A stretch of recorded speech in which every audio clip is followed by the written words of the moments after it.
can I ask you to explain, as briefly as you might be able to, the laws that relate to siege, both with respect to the Gaza Strip as a whole and perhaps specifically Gaza City and the north of Gaza?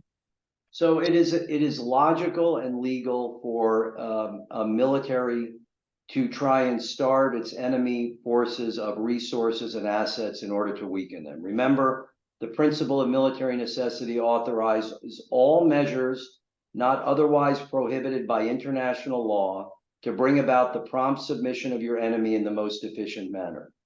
But of course, when you have enemy embedded with the civilian population, there's another consideration, which is the impact on civilians.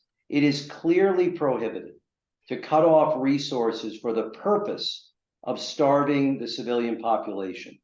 But it's not clearly prohibited to cut off resources for the purpose of starving the enemy when that has a collateral or incidental consequence on the civilians. At that point, two obligations kick in. The first is you are prohibited from arbitrarily interfering or blocking the provision of humanitarian assistance for the civilian population. But what does arbitrary mean? Number one, they don't have a right to access that area if it will interfere with your ongoing combat operations.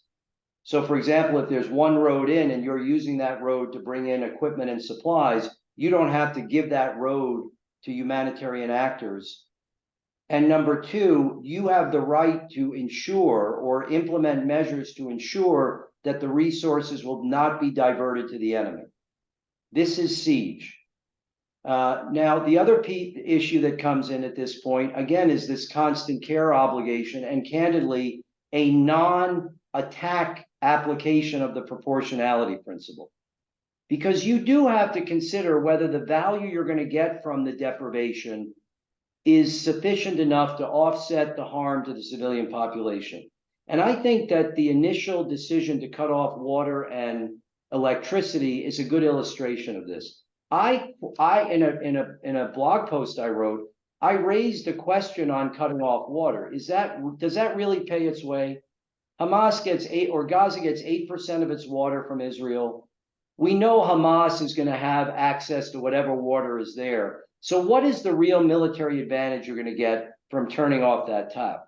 And I took some flack on that, Natasha. Interesting, Arthur, from my brother who you work with, who says you don't have an obligation to supply resources to enemy territory. I agree with that. But on the other hand, I think that everything should be decided through the lens of military necessity, prima facie. Electricity for me was much easier because most people don't die without electricity. I understand that electricity is needed for hospitals, but there's a way to mitigate that impact. You can get generators or fuel through the Red Cross or Doctors Without Borders to go just to the hospitals. But when you're fighting a subterranean enemy, cutting off electricity and access to power is a highly important military objective. So I don't like this notion we talk about siege. I think the better question is, what type of siege tactics are legitimate in certain circumstances? And if we think about it that way, it's a much more precise assessment. And it also undermines this kind of what I think is relatively invalid accusation of collective punishment. Because what that accusation is doing is it's conflating collective consequence with collective punishment.